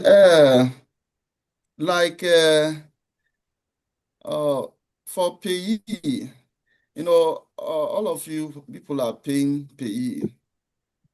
So if you now collect that your commission based on your name, companies are a separate entity, different from the person that is managing it. It's an entity. It's a legal entity. It's a company or venture, whatever. So that's why in the tax palace, we tax the company, we tax individuals separate. We tax the company separate. The individual one, that's what we call payee. Okay. And then the company one, that's what we call company income tax, this and that. So if you collect the commission, if you collect commission on your personal name, then they will, while paying the payee, they will also charge you while you are paying your payee. Because payee now, they will add your other income, so it will be added it to your payee, so you pay more payee. So that's the answer. Oh, so that means then if you collect it in the name of the company, then they will tax it from the company. So are you saying that they'll have the VAT to the payee money? No, if you collect it from with your personal name, Yes. VAT is just for company. You cannot pay VAT. Individual cannot pay VAT. Okay. So it's payee. It's your payee. You pay it from the payee. Payee, apart from those your income, if you have any business income, you add to it. So it's the payee that you pay more, not VAT. If you come to your company, then you pay VAT. Apart from paying VAT, you also pay CIT, company income tax. Depend if it is limited. If it is just enterprise, it's just VAT you pay. But if it is limited, you pay company income tax, you pay VAT, you pay development levy. So that's why, as the name limited, so many things are pregnated. You pay more. Okay, so is there anything like individual tax too? Individual tax? No, just pay. No individual, it's pay. So at the end can you of break the down month, what do you mean by payee, sir? Can you break that down? What do you mean by payee? okay, pay as you earn. Okay. Pay as you earn your salary, and the tax you are paying from your salary at the end of the month. Let me check it from YouTube now. YouTube. Someone saying YouTube. Is VAT going to be charged every month or on every transaction made? I think that's clear already. Someone's asking on YouTube, but I think it's clear. Is VAT going to be charged on every month or on every transaction? Every transaction, Okay. every transaction, yeah. As a router marketing, someone's asking that it stays in it based in Ogun State. The company mostly, what the companies mostly do is they will accumulate all the transactions in a particular month and pay in the following month. But if it is heavy, you can even depend on the level of the company. All the small company, what they do, they accumulate everything. At the end of the month, they will calculate all the sales they make in a month, then they will go and remit. But the law says in every transaction, once the transaction occurs today, you count 21 days. After the 21, on or before the 21 days, you make the payment. That is the law. That is what the law says. Not monthly. Every transaction, once you make the transaction, VAT have to be paid. But what companies normally do is they will accumulate all at the end of the month. You calculate everything just monthly. Well, someone's asking the question. So he runs his business, a company as a consultant related to real estate. So it's based in Ogun State. Will he pay his VAT in Ogun State or Lagos? Since most of the land he sells are in Lagos, but based in Ogun State. So, come again, sir. Sorry. He's asking the question. He's based in Ogun State. This guy is in Ogun State, but the land he sells are more in Lagos. So where will he pay his VAT to? Is it Ogun State or to Lagos? The land that he sells in Lagos, is it on personal or company? Company. Okay, well, it is based on registered business address of the company. Okay. Although, yeah, business address. The new finance law, that is based on the sharing of the money to federal government, state, local government, and that one is where they talk about the consumption, and that one is different from. Okay, so where you register, if the business is registered in Ogun State, it's Ogun State. All right. So, hello everyone. So if you're on the call and your question has not been answered as you want, raise your hand and I'll unmute you so you can ask it directly for more clarity. If you're on the call and you have a question that has not been addressed properly, raise your hand and I'll unmute you to ask the question directly, quickly. So we can wrap up anytime soon. All right. So, Jamina, unmute yourself. Ask a question. I can't. Right. Good morning, sir. Good afternoon, sir. Yeah. You said is your exemption from VAT if you're below 100 million, and so I want to confirm: is it for just a normal business name or a limited liability company that's anyone? going to anyone? So anyone? Yes. So long as turnover is done. Yes. Okay. So do I really pay my tax by my business? I don't have to pay individual tax also. I'll just pay by my tax ID by my business. Yeah, yourself is different from your business. They are separate entity. Business is an entity. So your business will pay. Depends your business. If it is enterprise, just value added tax you pay. If it is limited liability and the turnover is above 100 million from January next year, you pay value-added tax, you pay company income tax, you also pay what we call the development levy of 4% instead of all the education tax, all the rest. Then My business. yourself too, you pay tax based on the salary you are paying yourself. That one is, we call it personal income tax. Okay. I registered my business as a business name. I didn't use limited liability. I just wanted to confirm if I have to If convert. it's business, it's just value-added tax. If the turnover is above 100 million, if it is below 100 million, you are exempted from all tax. But you need to file. If you are exempted, if it's a small business, you need to still file. At the end of the month, you need to go and file your returns with FRS, nil return. That is what they call nil returns. You not pay anything, just file. Okay, can that be done online or have to go to the office physically? Sir? To file a report, monthly report, can it be done online or have to go to office physically? Yeah, I think now it's online. Yeah, now it's online. It's online. Can you help us with any links, sir? So I think you must have registered with Tax Promas. Tax Promas online. Yes, online. Tax Promas, okay, Tax Promas. Yeah. Okay, so Adebola, unmute yourself. Ask the question quickly. Okay. Oh, good afternoon, sir. Good afternoon. Go ahead, please. Sir, regarding during your explanation, so you said that we need to reach out to FRS or state in liability before we can remove some facts in terms of withdrawal tax. Self-charge. Self-charge. And that's self-charge, like example. Yes. If you are if your company is limited, if your company is limited and the other company that you are dealing with is exempted from value-added tax, when you are selling goods to the person, you're supposed to add the VAT. You're supposed to add the VAT for the person to pay you. But this time around, the other one is exempted from VAT. So you charge yourself, you self-charge yourself. So is that self-charge that you need to get directive from FRS before you self-charge yourself? That's the explanation. That's where the self-charging and self-accounting comes in. Is that clear? No. That is not clear, sir, and that is not the question I am asking, sir. Okay, yeah, go ahead. Thank you, sir. What I mean is that let us assume that I know the rate I am going to use now in terms of VAT, in terms of withdrawal, I understand, and some other tasks like pension. Do you understand now? Should I still need to now reach out to the ever understand? I mean, before I can remit those tasks. No, no need to. Okay, that's number one. That's about the another one. In terms of payment, maybe I mistakenly pay some tax. Maybe you can show the evidence to FRS to the claim.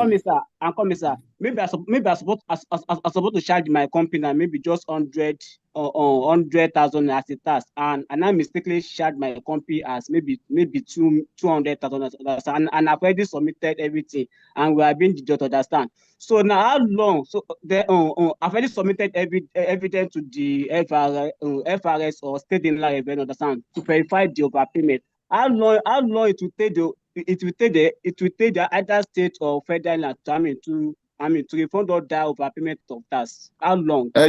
You make request, I think within 30 days or 90 days, yeah.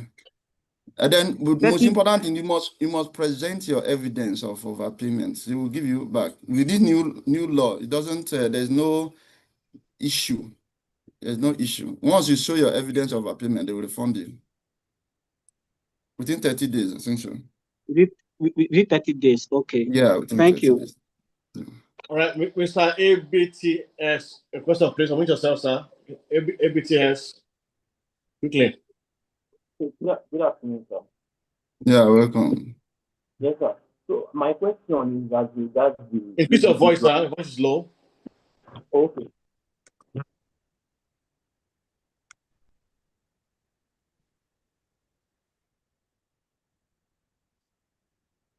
As you said earlier, if I collect commission into individual account, I'm supposed to remit payee.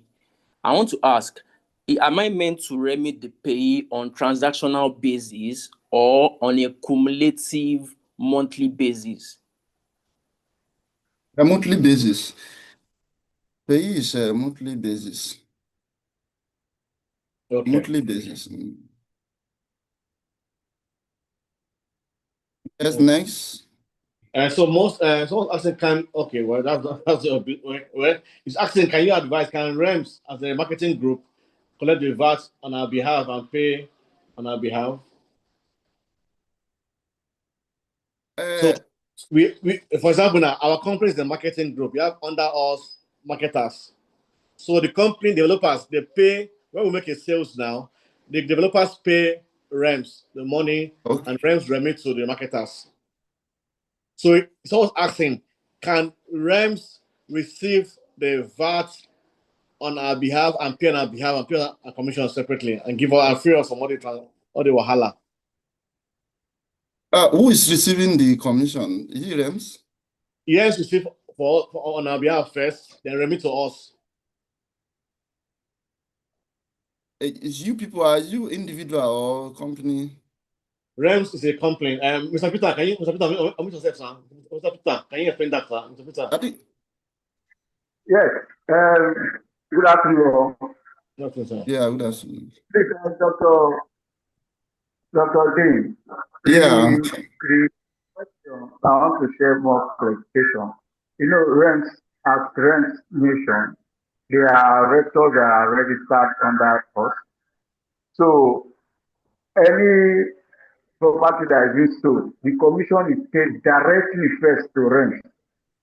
Then the commission is not distributed to the rector, which is the person that sold the property. Like the rector is under an agent, so they are not asking if REMS can collect the VAT on behalf of the rector.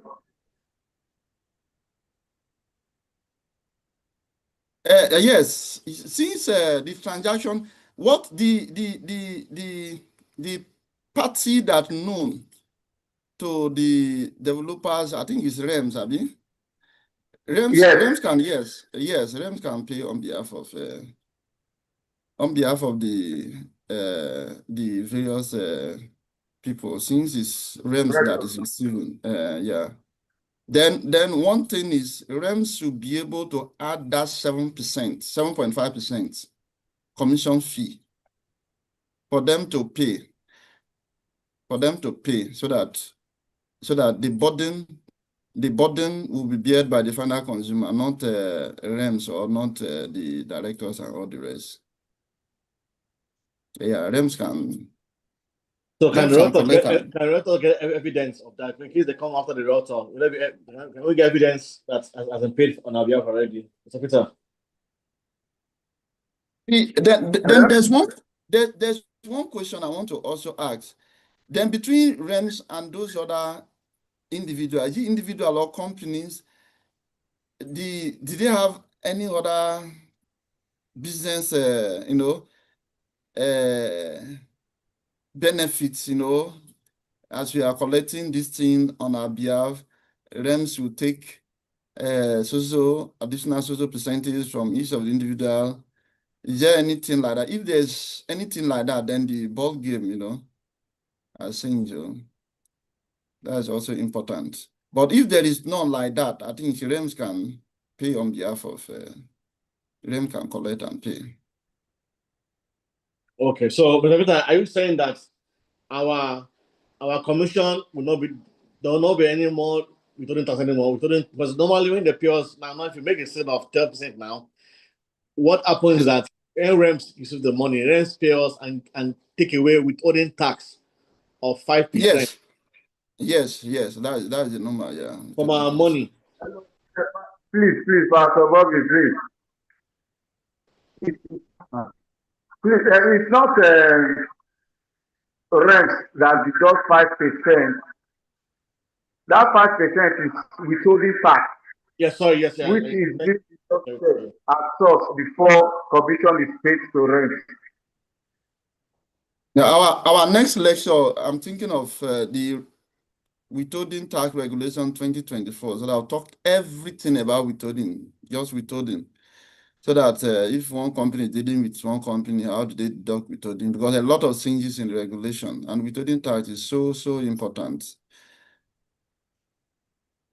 Withholding tax is so important. Then there is a tax law that if we need to buy, I've sent this into Peter. Although the soft copy, that one I've sent it to Peter. You can share it to everybody. The new tax law, the 3. Nigerian Tax Act, Nigerian Tax Administration Act, the Nigerian Revenue Service Establishment Act, and the Joint Tax Revenue Service. So we have a hard copy. Okay. Hard copy, I think, is one need that is selling. I think is it 30,000 or thereabouts. So the soft copy, I've sent it to, I think, Peter. Peter will share it to everybody. Okay. Then there's also a hard copy. The hard copy is even more comprehensive. So it's good for everyone to have the hard copy also with the soft copy. The soft copy you can take it and it's mobile. So the hard copy time can make reference. It's so important to further help. So thank you. Any other question? Okay, let me just check again on Zoom on Facebook on YouTube. Hello. Yeah, with you. Yeah, there was a question that was asked in the past. Someone was saying talking about individual tax and then personal tax and payee. I want to make a clarification. The issue of payee is for employees. Then what if a director doesn't pay payee, but rather the director pays for the personal income tax, which is done the first quarter of every year?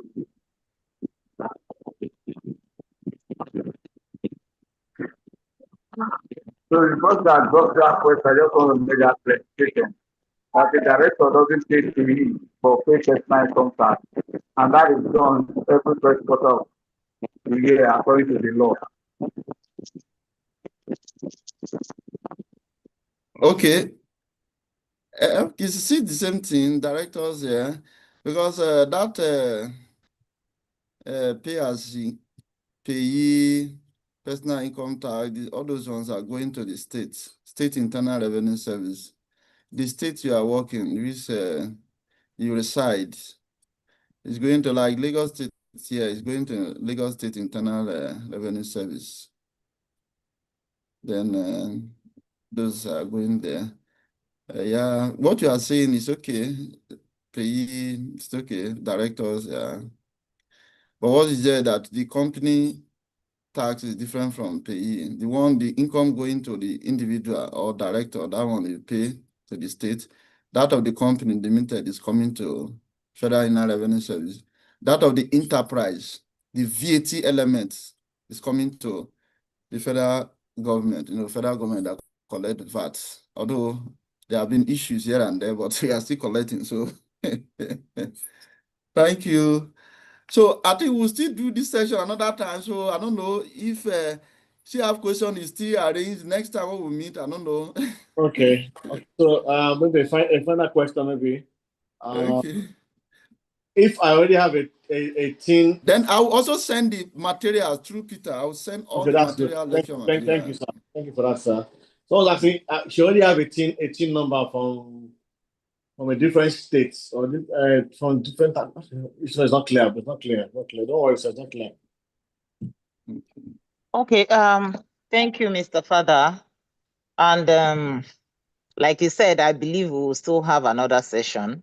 Yes. Because even the number of people we have today is not up to 10% of our members. Wow. And the truth is that the tax matter, I think, is a continuous thing that will constantly need reviews. Yes. And of course, we will be looking forward to the physical meetup so that we can actually discuss REMS business too and other pending things that we would like to sort with you. Always ready. Thank you. We are looking forward. I'm sure in the next one we can still maybe do a summarized version of the tax reform and then go on to the withholding task and all of that. And I hope we can do it as soon as possible, even before the year runs out on Zoom. Yeah. I'm handing over back to Bobby. Bobby, thank you. Peter, thank you too, because I need to enter another meeting right now. Thank you, Mr. Father. Thank you very much. We really do appreciate it. Thank you so much, Bishop. So as you said, I think Mr. Peter will might have a time with you and give you a brief you on our operations, and see if I can come back and give us more specific, tailored solutions to our problems. Yes, because Peter, business we have ethics. Yeah. He has not opened up the business, so also decided to come this general way so that furthermore, now tailor specifically, Yeah. So I think Mr. Peter and our directors will sit down and maybe have a meeting with you. I don't know, somehow to give us more tailored solutions. Yes, no problem. So, but it's been a very insightful and enlightening time already so far. And before you guys go, please don't forget on Friday we have a training session on Friday, the last master class for the year for REMS National REMS Academy, and it's going to be topic is on end of the year sales tips. Want to ensure that you have some insight into how you can. There are different tricks and tips you can use on every season of marketing. End of the year has its own tips, its own psychology to selling. Sorry, Bobby, is that meeting, the training, is it physical? It's online now. Okay. Online. Okay. So it's 10 a.m. this Friday, 5th online. And please try and be there on Friday. Do look at the group for more details. You can also check the chat room now for the flyer is there. So you can save it in your phone and get your team members to join in. And, so we can all close the year in a mega way. This Christmas can still be very sweet for you. You can still close sales and close deal. So right now, I've posted the link, the flyer right now in the chat room. Save it on your phone and, and let's be there. So also, if you join in late for this tax session talk, there's a replay already. I will send the replay to the group immediately after this section. Within 10 minutes, you get a replay. You can listen. It's not on again. All right. So that is for now. Thank you so much again, Mr. Doctor, Father, and Mr. Peter for helping us to put this together. I also appreciate our directors too for always having their hearts to ensure that our REMS Nation team members are always in good hands and in safe hands. Thank you for all directors. I see on the call, Vice Ada on the call. I see on the call, all our managers on the call. Thanks so much for being here, managers. Our stage, thanks so much for being here. Everybody, thanks for being here. There will be a follow-up section also on this that will address more specific. This was a general broad knowledge and in-depth insight, but I'm sure within the next 1 week or before the end of the year, after we'll sit down with this tax master, tax experts, we'll have a more specific solutions to our needs. All right. So everybody, thanks for joining us, and we want to call it a day now. And look out for the replay on the chat room. Thanks, Mr. Fida. Any final one from you? Thank you, sir. So grateful. So, sir, hope to see you again, sir. Yeah, thank you so much, sir. Appreciate it. Mr. Peter, your final remarks from you, sir. Final remarks. Mr. Peter Okafor, our head of accounts department. Final remarks from you, sir. Is he there? Peter, are you there from legal press? Final remarks from you, ma.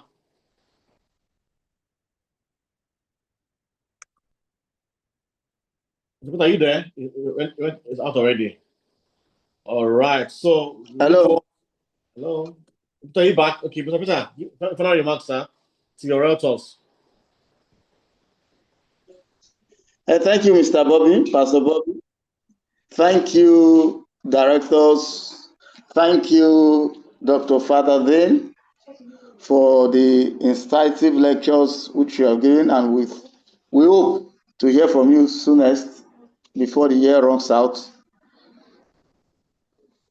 And we thank you, everyone who joined this meeting. All right, guys. So hold on. Let's have a hold on. I want to show you something now before we go. So we can call it a day. Let's have a look at something before we call it a day.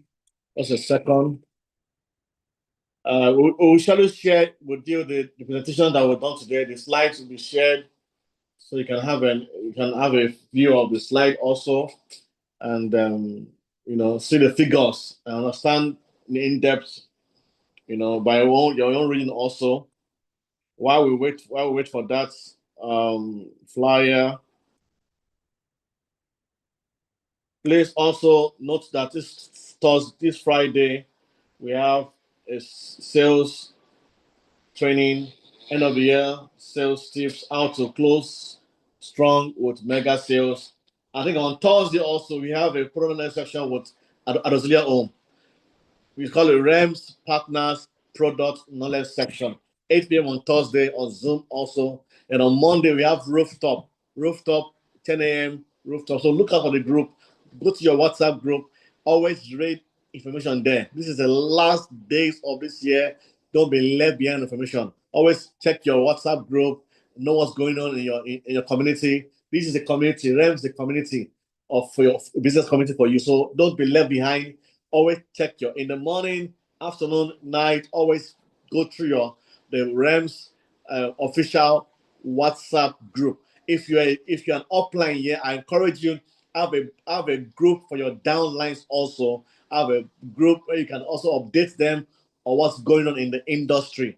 We need to be from next year. I want to charge you all to be more engaging, more responsive, and more responsible upline. Please let's help our team members to do well next year. All right. So see you all on Friday, 10 a.m. online for the last masterclass of the year. There are proven sales tips I've gathered from MFK, different top leaders, and myself that will share with you that will help you end this year with attractive, converting sales. And God will help us. I'm going to also round up with a prayer section, very brief one, because there's a God factor to selling, which is called favor. All right. Thank you, everyone, again for joining in. Have a great day and keep marketing, keep posting, keep doing everything. It's not over until it's over. There's money in the air to be made. Don't be left behind. Make the money. Make the money. All right. See you later, guys. We're making money. We're making money. We're making money this year. That's a song for the season, man.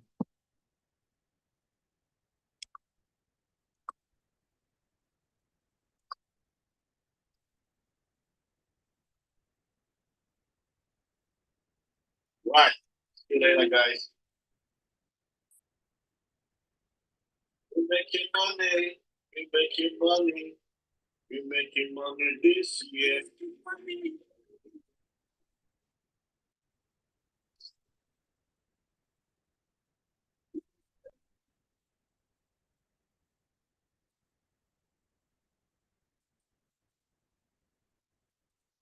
We making money this year.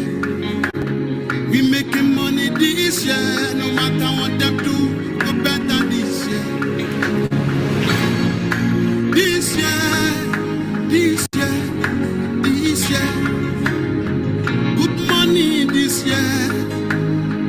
New money this year. This year, this year, this year. Endorsement this year. Housewarming this year. This year, this year, this year. I be my lemo, my cole moleo, Arakamoko. I be my lemo, my cole moleo, Arakamoko. Hey,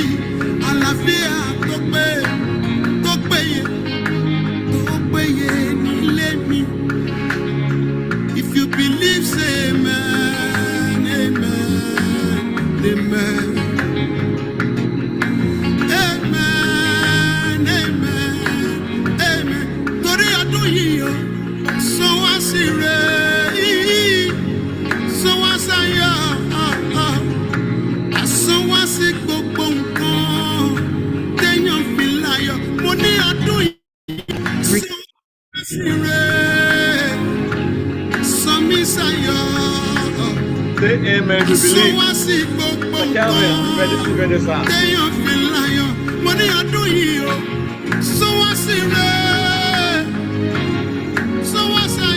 Yes, sir. So I see listen, we making money, we making money, we making money this year. We making money this year, no matter what them do, it go better. See, it go better, it go better, it go better for you and I.